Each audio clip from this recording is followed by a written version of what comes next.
Assalamualaikum warahmatullahi wabarakatuh.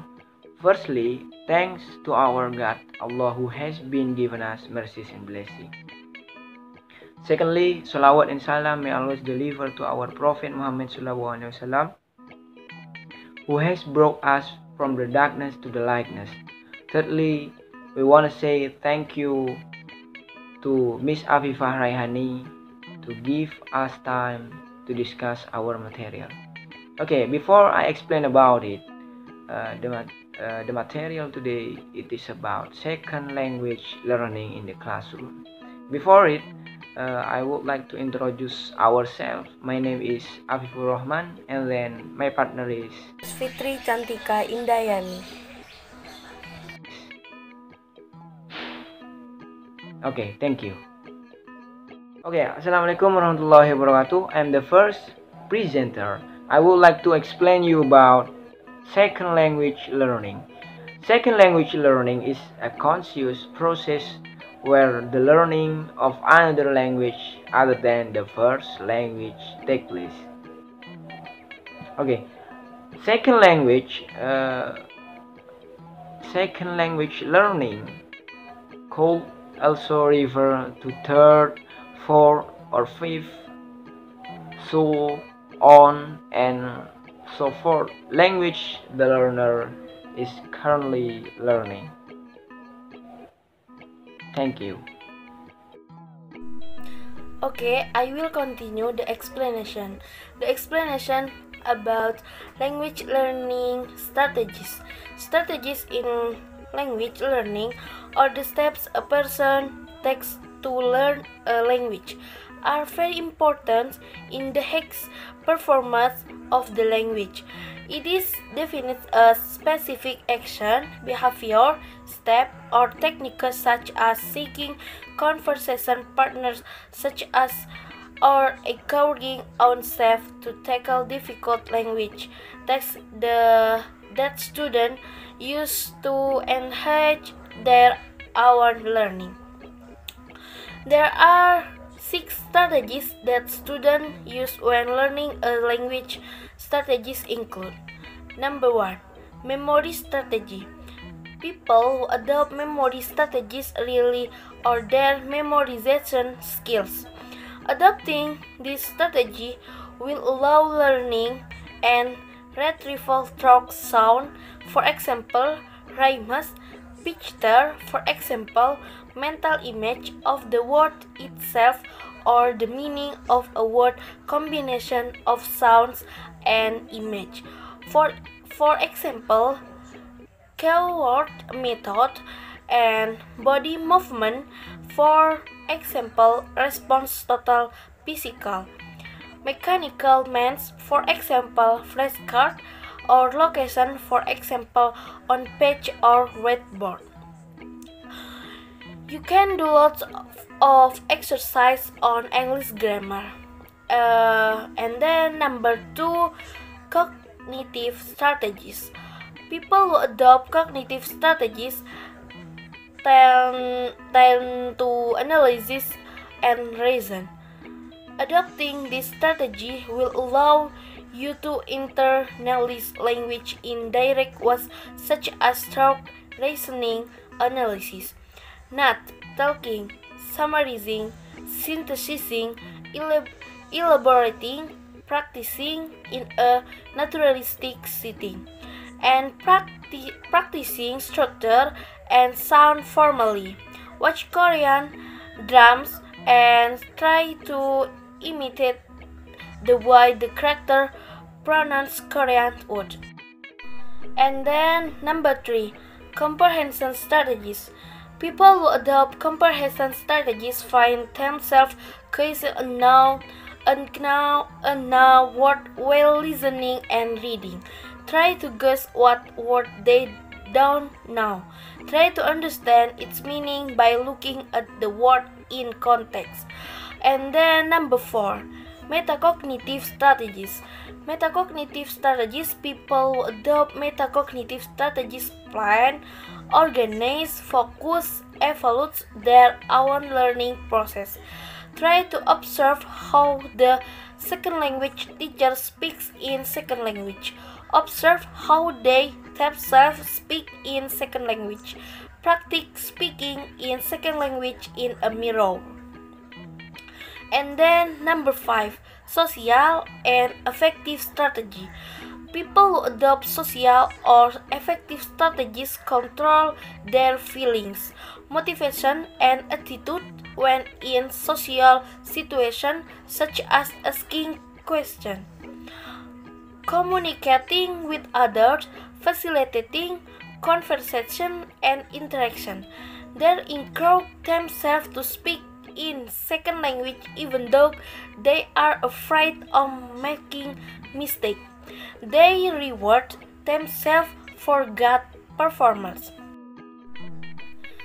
And then I will explain about general conclusion. In general, you may notice in your average score that you score across all strategies. This shows that you are using all strategies in language learning. No matter the frequency, this is known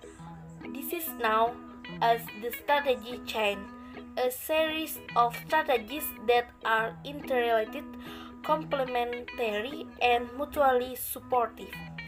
It should also be noted that each individual has every strategy, but some strategies are used more than others.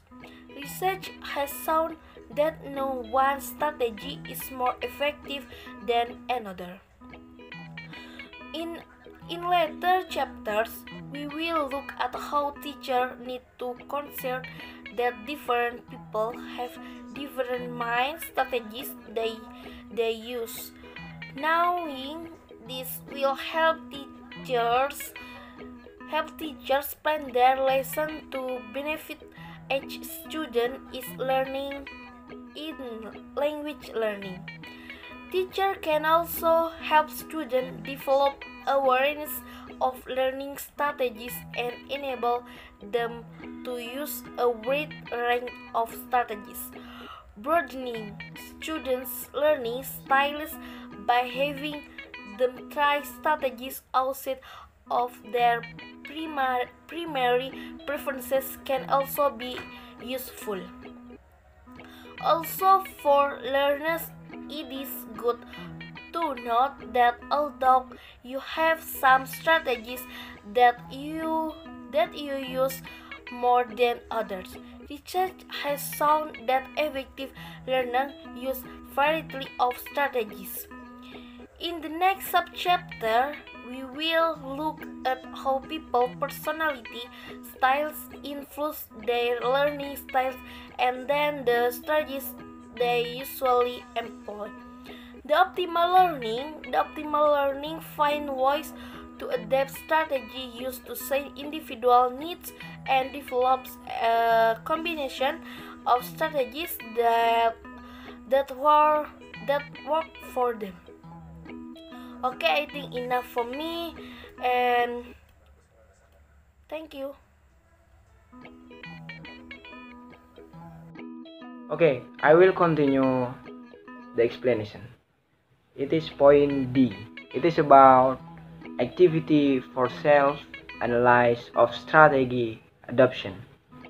Okay, many studies also show that the frequency of use of strategies in language learning directly relates to quicker and more effective language attainment.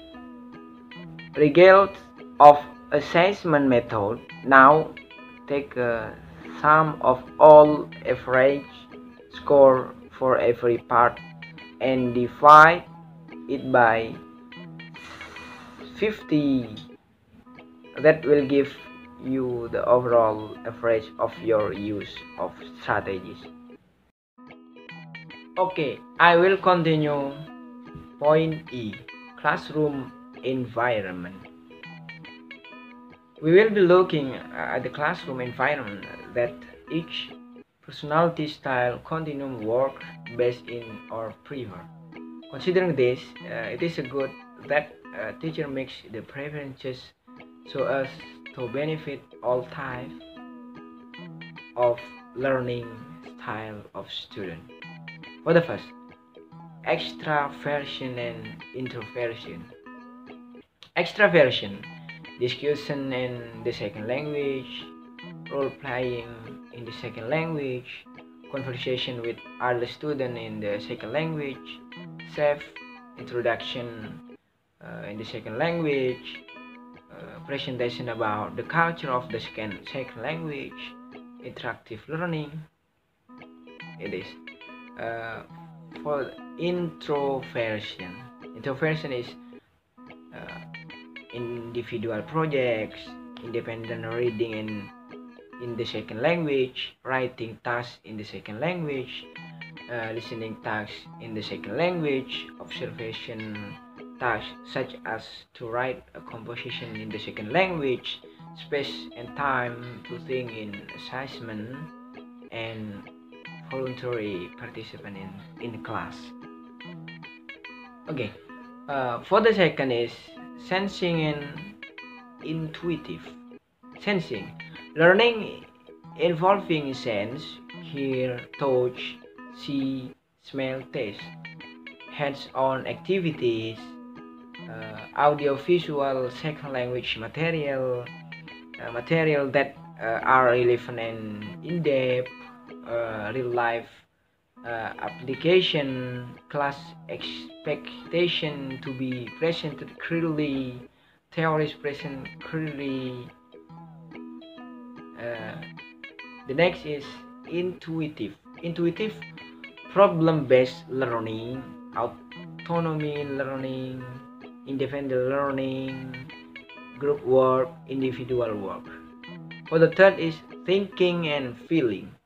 Thinking, logical second language teaching, grammar rules, step-by-step guide implying grammar rules, logical reasoning presenter, and objective instructor feedback in pronunciation, objective peer feedback, constructive critics, respectful class, fair class.